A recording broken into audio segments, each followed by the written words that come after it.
읽은 본문의 말씀을 가지고 생각하라, 행하라 라는 제목으로 하나님 말씀을 나누겠습니다.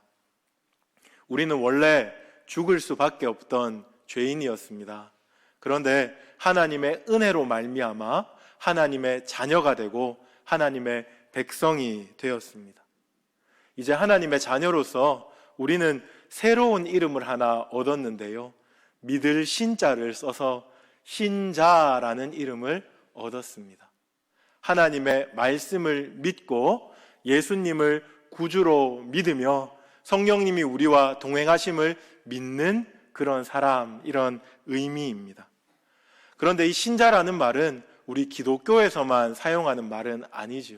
이 앞에 목적어를 바꾸면 불교 신자, 카톨릭 신자 이렇게도 사용할 수 있습니다. 그래서 신자라는 말이 특별하게 우리, 예수 믿는 우리를 지칭한다 이렇게는 말할 수 없을 것 같습니다. 저는 또 다른 이름을 하나 소개하고 싶어서 이 신자라는 이야기를 먼저 꺼냈는데요, 또 다른 그 영광스러운 이름은 성도라는 이름입니다. 성도. 한자로 거룩할 성자에 무리 도자이죠. 합치면 거룩한 무리입니다. 하나님이 우리를 자녀로 삼아 주시고 우리가 예수님을 믿게 될 때 우리는 이 성도라는 이름을 얻게 되었습니다. 이 성도라는 이름이 대표적으로 나오는 데가 어딘지 아십니까? 우리가 매 예배 때마다 외우는 사도신경에 성도라는 이름이 나오죠.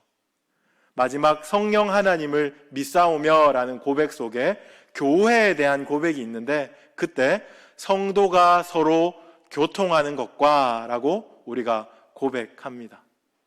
그런데 초대교회가 지나고 중세 시절, 그러니까 로마 가톨릭이 온 세상을 지배할 때 이 성도가 서로 교통하는 것과 라는 고백은 지금 우리가 이해하는 것과는 전혀 다르게 이해되었다는 것을 여러분 알고 계십니까? 우리가 교회사를 공부하다 보면 성 어거스틴 이런 거 들어보셨죠? 그렇죠? 사람 이름 앞에 성을 붙이는 그 성자들을 많이 보게 됩니다. 로마 가톨릭에서는 성도가 서로 교통하는 것과 이 구절을 어떻게 이해했냐 하면요, 성자들이 쌓은 그 탁월한 공로가 우리와 같이 미천한 자들에게 통한다 이렇게 이해했습니다. 전혀 성경적인 이해가 아니죠. 그래서 가톨릭에서는 성도의 교통이라고 말하지 않고 성자의 통공 이렇게 말합니다. 공이 통한다 이렇게.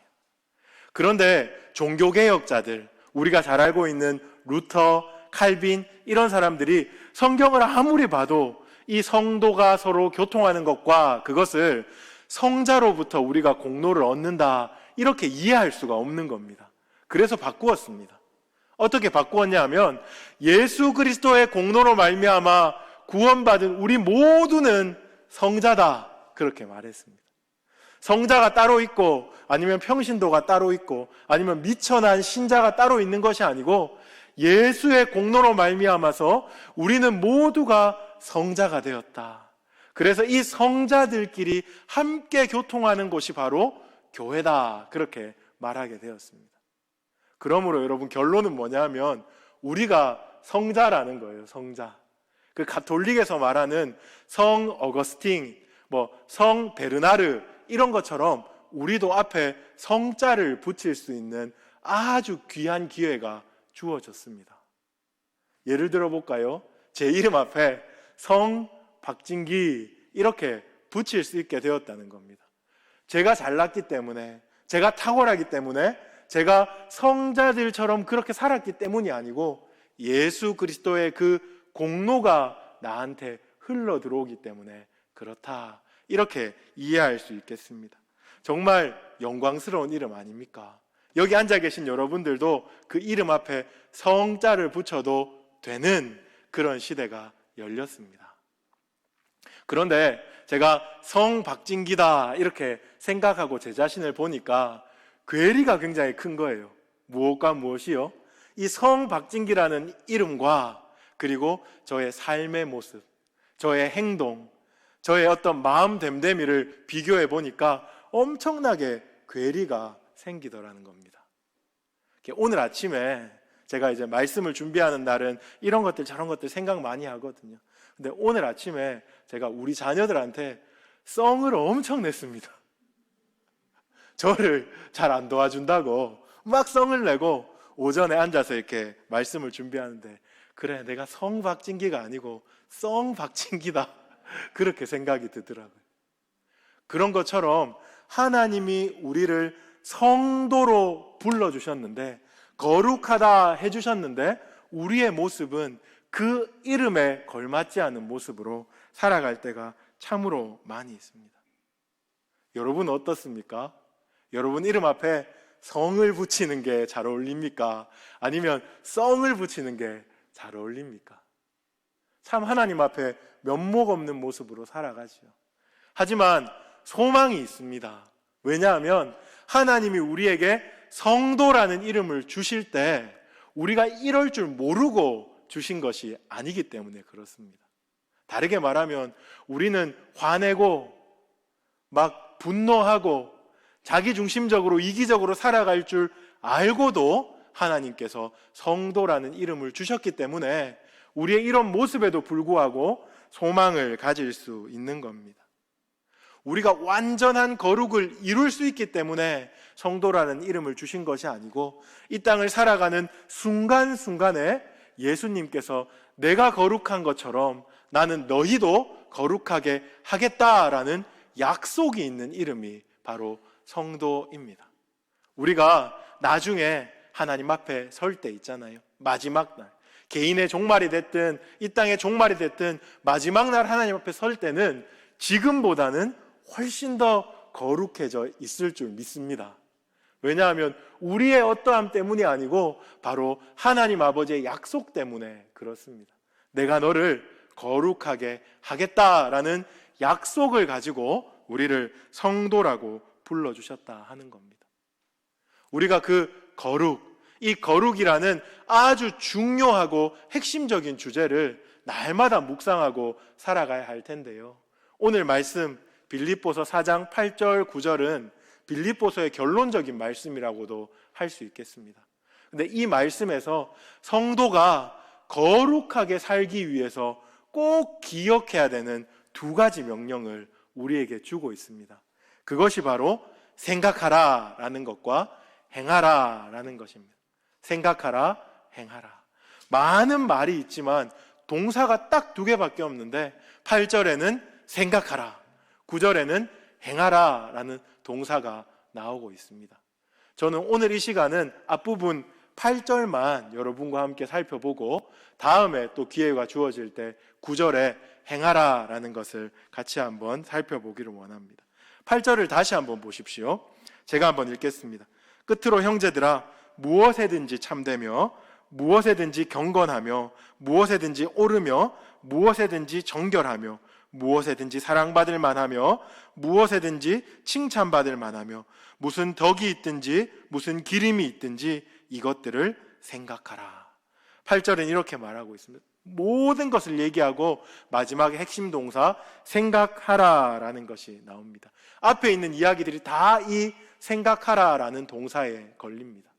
근데 이 생각하라라는 동사는 더 구체적으로 번역하면 심사숙고하라 이렇게 번역할 수 있습니다. 성도는 이 땅을 살아가면서 심사숙고하는 존재다라는 것을 알려주는 겁니다. 이 심사숙고가 어떤 의미인가 하면 장사꾼이요, 어떤 것의 가격을 책정할 때 심사숙고합니다. 왜요?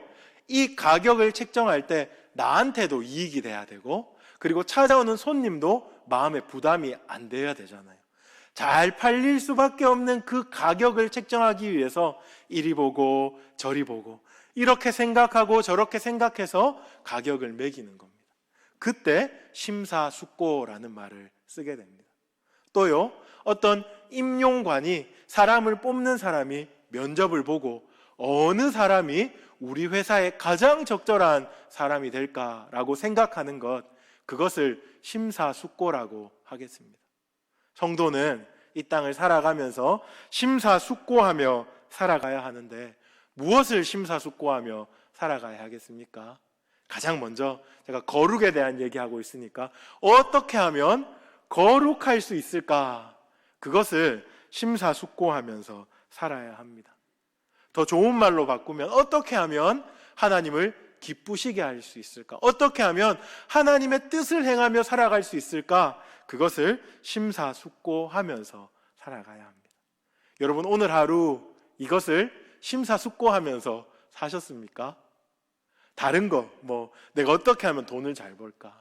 어떻게 하면 마진을 많이 남길까? 어떻게 하면 다른 사람한테 칭찬받을까? 이런 거 말고 진짜 하나님 앞에 내가 어떻게 하면 거룩하게 살 수 있을까? 이런 생각들을 하면서 살아가는 존재가 바로 성도입니다. 어떤 사람은 하나님 뜻을 생각했는데 대충 생각하다가 잘 떠오르지 않을 때 몰라 너무 어려워 그냥 내 뜻대로 할래 라고 자기 뜻을 슬쩍 끼워 넣는 그런 사람들이 있습니다. 그런데 이런 사람들이 결과적으로 어려움을 당하게 될 때는 누구 탓합니까? 절대로 자기 탓하지 않습니다. 내가 기도했는데, 내가 하나님께 여쭈었는데 하나님 대답도 안 해주시고 말이지. 이거 다 하나님 책임이에요. 하나님께서 책임지세요. 이렇게 뻔뻔스럽게 교만하게 하나님께 모든 책임을 떠넘기게 됩니다. 정작 심사숙고하지 않고 말입니다. 하나님은 여전히 우리에게 끊임없이 명령하십니다. 심사숙고하라. 너무 서두르지 말라. 하나님이 정말로 무엇을 원하시는지 더 고민해도 된다라고 오늘 우리에게 말씀하고 계십니다. 다윗이요, 시편 1편의 악인에 대해서 이렇게 그립니다. 악인은 바람에 나는 겨와 같다. 이 악인이 바람에 나는 겨와 같다는 이 말씀은 악인이 심사숙고하지 않는 모습을 지금 빗대어 말하고 있는 겁니다. 이 사람이 이 얘기하면 이리 흔들리고 저 사람이 저 얘기하면 저리 흔들리는 소위 세상에서 말하는 팔랑귀 같은 사람의 모습을 비유하고 있는 것입니다. 사도 바울은 우리에게 생각하라, 심사숙고하라 라고 분명히 명령을 하고 있습니다. 저는 오늘 이 심사숙고, 생각하라 라는 것을 더 계속 발전시키면서 여러분과 함께 말씀을 볼 텐데요. 먼저는 어떤 상황에서 심사숙고해야 하는지를 한번 생각해 보겠습니다. 8절 다시 보시면요, 이것들을 생각하라 라는 마지막 명령 바로 앞에 무슨 덕이 있든지 무슨 기림이 있든지 너는 이것들을 생각하라 라고 말하고 있습니다. 여기서 무슨 덕이 있든지 무슨 기림이 있든지 라는 말은 어떻게 번역할 수 있냐 하면요, 사람들이 다 덕스럽다고 칭찬하고 사람들이 다 대단하다고 칭송하는 그런 상황이 닥친다 할지라도 너는 경거망동하지 말고 심사숙고하라, 이렇게 이해할 수 있겠습니다. 사도 바울이 왜 이런 명령을 할까요? 그것은 성도들에게 있어서 중요한 것은 사람들이 잘한다, 사람들이 대단하다, 사람들이 당신이 최고다 하는 그런 말이 아니고 하나님의 평가이기 때문에 그렇습니다. 너무 우리가 잘 아는 이야기죠. 성도에게 있어서는 좋은 게 좋은 것이 아닙니다. 사람들이 좋다고 해도 하나님이 좋다고 하지 않으면 그것은 득이 아니라 독이 될 수 있다는 사실을 우리가 기억해야 합니다. 조금 민감한 예화일지 모르겠지만 제가 이러한 상황에 대한 예화를 하나 들어보겠습니다. 주일 성수와 관련된 이야기인데요, 제 모교회에는 장로님 한 분이 계십니다. 지금은 은퇴 장로님이신데요, 그분은 평생 은행원으로 사셨습니다. 평생 은행원으로 사셨어요. 그런데 은행원으로 사시면서 그분은 단 한 차례도 진급하지 못하셨습니다. 30년 이상을 은행원으로 사셨는데 평생 그냥 평사원으로 사셨습니다. 왜냐하면 그 진급시험이 주일에 있었기 때문에 그렇습니다. 주일 성수해야 되기 때문에 나는 진급시험을 볼 수 없소 하고 그냥 평생 평사원으로 사시다가 정년퇴직을 하셨습니다. 정년퇴직할 때 그 평생 평사원으로 사셨던 것이 사람들이 너무 안타까워서 1계급 특진을 시켜주었다, 그런 이야기를 들었습니다. 사람들이 주변에서 이런 얘기를 했습니다. 네가 왜 그렇게 그렇게 고되게 살아가냐?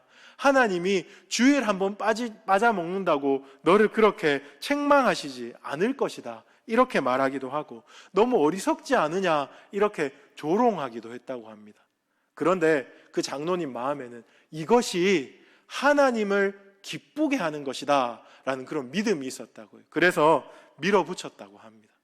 정말 존경스러우신 분이죠. 근데 저는 지금 여러분들에게 모든 성도가 이 장로님처럼 해야 한다 이렇게 말하고 싶은 것은 아닙니다. 왜냐하면 요즘은요, 사회 구조상 주일날 일하지 않으면 안 되는 그런 직장이 너무나 많이 있습니다.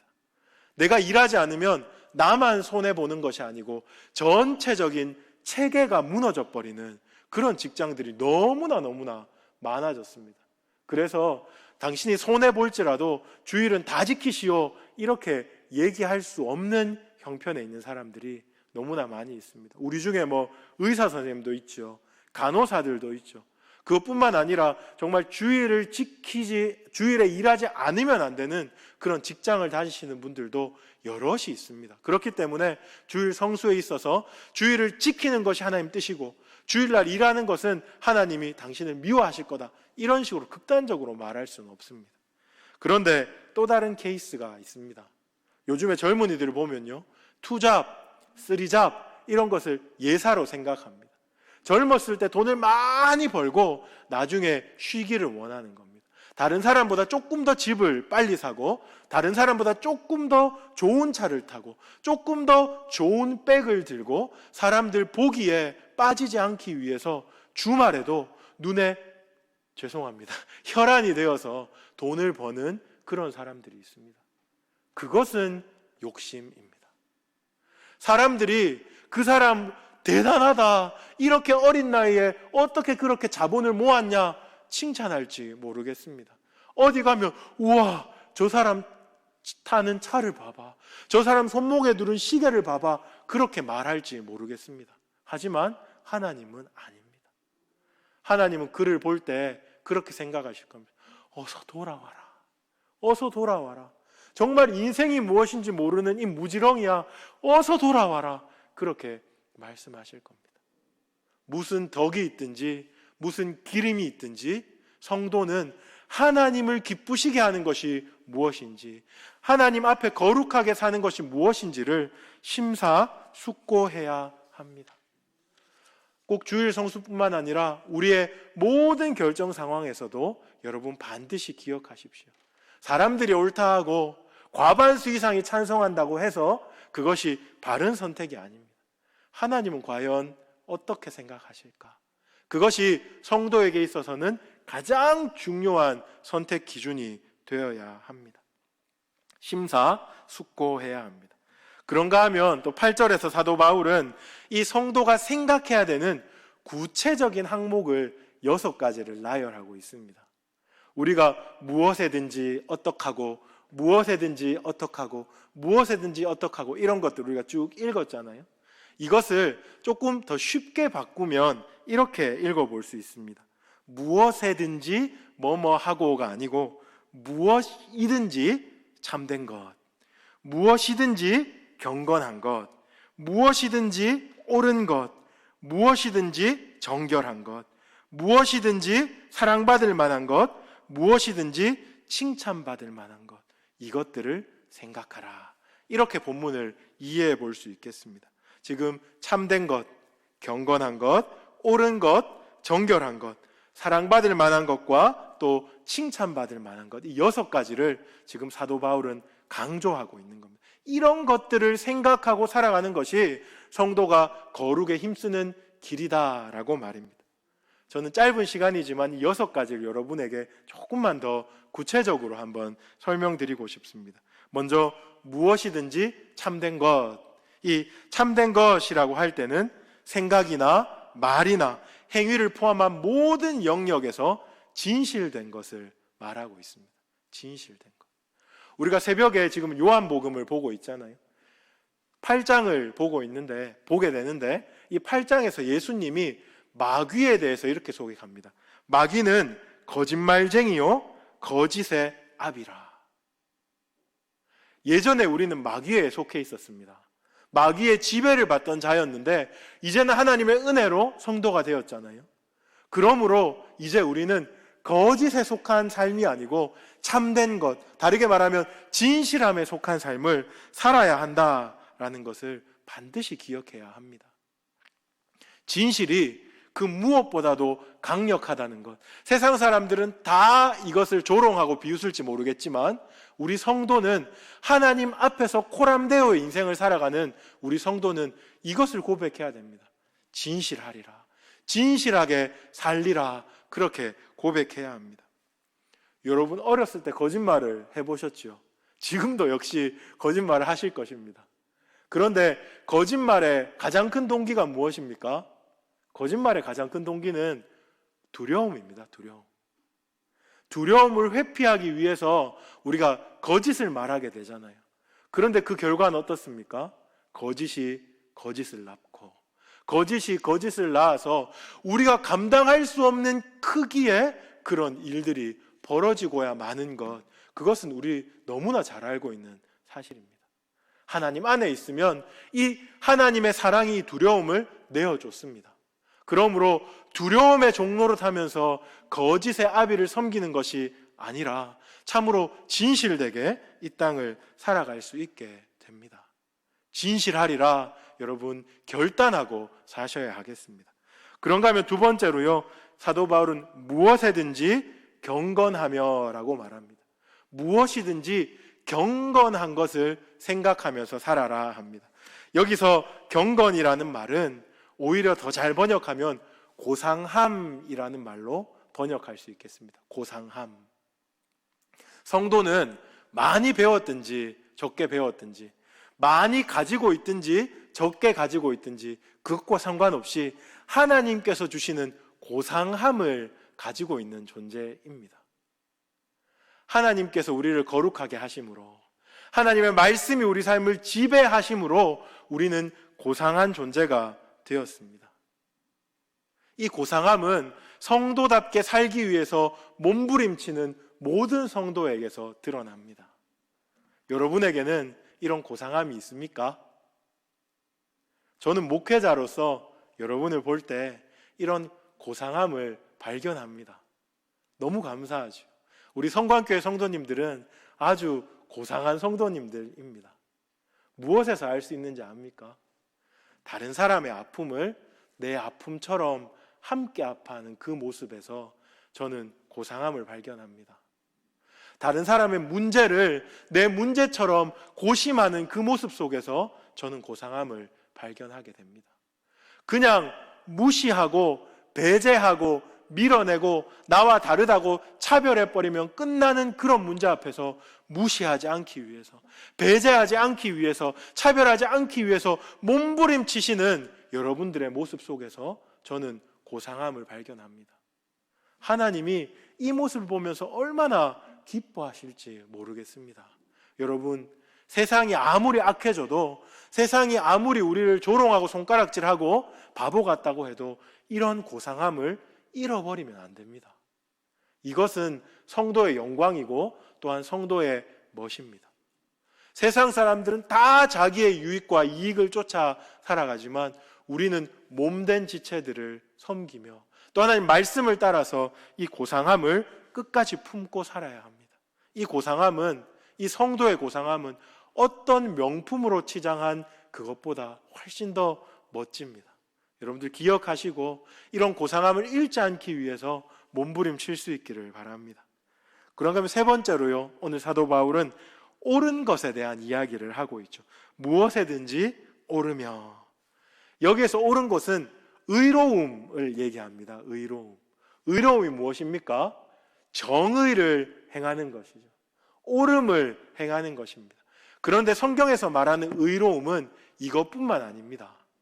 하나님과 사람 앞에서 바른 관계를 맺는 것 또한 의롭다라고 말하거든요. 그러니까 하나님 앞에서 의롭다 하는 것은 하나님과의 바른 관계를 맺고 살아가는 것, 그것을 의롭다 하는 겁니다.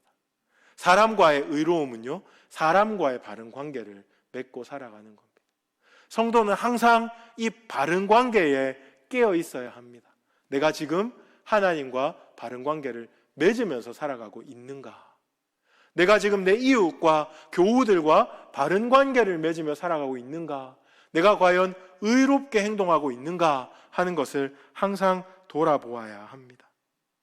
내가 지금 바른 관계를 맺고 있는 것이 아니면 관계에는 균열이 갔고 금이 갔고 무언가 문제가 생겼을 겁니다. 그것을 항상 돌아보는 것이 다른 말로 거룩에 힘쓰는 것입니다. 그리고 네 번째로요, 무엇에든지 정결한 것이라는 말씀이 있습니다. 정결한 것은 육체적인 정결뿐만 아니라 영적인 순결 또한 의미합니다. 우리가 10계명, 1계명 우리가 외우고 있죠. 그렇죠? 나 외에 다른 신을 내게 두지 말라. 이때 하나님은 간음하지 말라라는 말씀으로 우리에게 말하고 있습니다. 왜 간음하지 말라고 말씀하십니까? 하나님 이외에 다른 우상을 섬기는 것이 영적인 간음이기 때문에 그렇습니다. 정결함은 하나님만 섬기고 하나님만 사랑하고 하나님만 끝없이 쫓아가는 삶을 바로 우리는 정결함이다, 그렇게 이해할 수 있겠습니다. 혹 내 삶에 하나님보다 더 사랑하는 것, 하나님 말고 은밀하게 향유하고 있는 무언가가 있다면 하나님 앞에 자꾸만 내어놓고 회개하고 돌이켜야 한다는 것을 기억할 수 있기 바랍니다. 이제 마지막으로 5번째, 6번째를 함께 살펴보겠습니다. 5번째, 6번째가 무엇이었습니까? 무엇에든지 사랑받을 만한 것, 그리고 무엇에든지 칭찬받을 만한 것. 이 사랑받고 칭찬받을 만한 것, 요거 묶어서 한번 생각해 보겠습니다. 세상 사람들은 사랑받고 칭찬받기 위해서 잔머리를 굴립니다. 어떻게 하면 이 상황에서 내가 사랑받을까? 이 상황에서 칭찬받을까? 이런 잔머리를 굴리게 되죠. 이것은 우리의 본능에 각인되어 있는 죄성입니다. 그래서 심지어는 다른 사람이 잘못했을 때 나는 오히려 마음이 흐뭇해지죠. 왜냐하면 비교해서 내가 우위를 점유할 수 있게 되기 때문에 그렇습니다. 하지만 하나님이 말씀하시는, 오늘 사도 바울을 통하여서 하나님이 말씀하시는 사랑받을 만한 것, 칭찬받을 만한 것은 그렇게 잔머리 쓰는 것이 아닙니다. 이것은 내가 대가를 바라지 않고 내가 어떤 의도를 가지고 있지 않은 상황에서 예수님처럼 먼저 사랑할 때, 그리고 먼저 섬길 때 사람들이 자연스럽게 드러나는 그 매력 때문에 칭찬하고 사랑하는 것, 그것을 말하는 것입니다. 뭔가 의도를 가지고 뭔가를 감추고 내가 이렇게 하면 나를 더 좋아해 주겠지가 아니라는 말. 순수한 마음에서 예수님, 하나님 앞에서 그렇게 살아갈 때 받는 사랑, 받는 칭찬을 의미하는 것입니다. 예수님은 우리를 먼저 사랑하셨습니다. 예수님은 우리를 먼저 섬겨주셨습니다. 심지어는 아무런 대가를 바라지도 않고 죄인들에게 자신의 모든 것을 내어주셨습니다. 우리가 이렇게 예수님의 사랑을 알고 예수님의 헌신을 알고 그것 때문에 우리가 먼저 사랑하고 먼저 헌신할 때에, 이것들을 생각할 때에 우리는 거룩에 이를 수 있다라는 것을 반드시 기억해야 하겠습니다. 요즘에 선거를 앞두고 이제 자기를 홍보하시는 분들을 우리가 자꾸 보잖아요. 제가 TV에서 그분들의 어떤 선한 모습들을 볼 때 마음이 썩 편하지가 않습니다. 왜냐하면 그 뒤에 감추어진 의도, 그 뒤에 감추어진 야망과 욕망, 이런 것들이 얼핏 드러나기 때문에 그렇습니다. 그 사람들을 탓하고자 이런 얘기 하는 것이 아니고, 이렇게 시대가 흘러가면 갈수록 우리 성도들은 오히려 더욱더 겉과 속이 다르지 않게 하나님 앞에서 정직하고 투명하게 사람들을 사랑하고 사람들을 섬겨야 하겠습니다. 제가 매력이란 말을 썼는데요, 정말로 여러분 그런 사람들 만나보셨지요? 하나님 앞에서 다른 의도 없이, 다른 숨겨진 목적 없이, 자신의 야망 없이 신실하고 진실하게 이웃과 하나님을 사랑하고 섬기는 그 모습에서 나타나는 매력을 가진 사람들 말입니다. 저는 우리 성도님들이 그런 매력을 가진 사람들 되었으면 좋겠습니다. 정말 이 각박한 세상 속에서, 정말 앞뒤가 다른 세상 속에서 우리는 그렇게 살아야 합니다. 그렇게 살아야 그것이 거룩이고 하나님의 영광을 나타내는 삶인 줄로 믿습니다. 이제 말씀을 마무리해 보겠습니다. 오늘 저는 8절을 중심으로 조금 깊이 있게 사변적으로 혹은 심사숙고하면서 여러분과 함께 말씀을 나누었습니다. 생각해야 되는데 어떤 상황 속에서 어떤 생각을 해야 되는지, 또한 무엇을 생각해야 하는지를 우리가 함께 살펴보았습니다. 세상이 너무나 빠르게 돌아갑니다. 그래서 우리 앞에 심사숙고할 시간들이 점점점 이뤄지는 것 같습니다. 심사숙고를 하려고 가만히 앉아있기보다는 얼른 박차고 자리에서 일어나서 뭐라도 해야 될 것 같은 부담감이 우리에게 엄습합니다. 하지만 우리는 그러면 그럴수록 심사숙고하는 시간을 끝까지 붙들고 놓치지 말아야 하겠습니다. 성도의 심사숙고하는 가장 귀한 시간, 하나님께서 우리에게 선물로 주신 귀한 시간이 있죠. 언제입니까? 내 기도하는 이 시간. 우리 신앙의 선배가 내 기도하는 이 시간, 그때가 가장 귀하다 고백한 것처럼 여러분들이 그 고백을 이어받아서 정말 기도의 시간에 심사숙고할 수 있기를 원합니다. 무엇을요? 하나님의 뜻을요. 과연 하나님의 뜻이 어디에 있습니까? 하나님, 내가 어떻게 살아야 하나님을 기쁘시게 하며 살아갈 수 있겠습니까? 그것을 심사숙고해야 합니다. 정말 표면적으로 드러난 나의 욕심과 정말 깊이 감추어진 하나님의 뜻을 분별해낼 수 있는 그 실력이 우리가 기도하는 시간 아니면 생길 수가 없습니다. 그래서 기도하는 시간이 소중한 것입니다. 뿐만 아니라 우리가 함께 큐티를 하고 있죠. 이 말씀을 묵상하는 시간 또한 심사숙고하는 시간입니다. 하나님의 말씀을 깊이 살펴보고 또한 내 내면을 깊이 성찰함으로 내가 어떤 사람이고 내가 얼마나 하나님 앞에 죄인이고 내가 얼마나 야같고 철이 없는지를 하나님 말씀 앞에 적나라하게 드러내고 하나님, 그렇다면 내가 어떻게 살아가야 합니까? 라는 것을 분별할 수 있는 시간이 참으로 많지 않습니다. 다른 사람이 여러분 귀에 대고 옳은 말을 한다고 그 말이 들립니까? 잘 안 들립니다. 성인이 되고 나이가 먹으면 아무리 옳은 말이라도 내 생각과 다르면 우리는 그것을 드러내지 못합니다. 하지만 이 기도의 시간과 이 묵상의 시간, 이 경건의 시간을 통하여서 우리는 심사숙고하고 내 생각과 내 마음과 내 행동의 방향성을 거룩을 향하여 바꿀 수 있어야 하겠습니다. 무엇을 걸러내야 할지, 무엇을 취해야 될지 우리가 이 시간을 통해서 발견하지 않으면 거룩이란 말은 우리와는 요원한 말, 어디 있는 저 어떤 사람들이 추구하는 그러한 삶으로 치부될 수밖에 없습니다.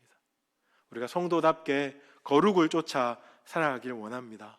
오늘 사도 바울이 생각하라라는 명령, 이 명령을 준 것처럼 우리가 이것을 딱 마음에 품고 하나님께서 거룩하게 하신 인생, 나 또한 거룩하게 살리라 다짐하고 살아가는 우리 모두가 되기를 주님의 이름으로 축복합니다.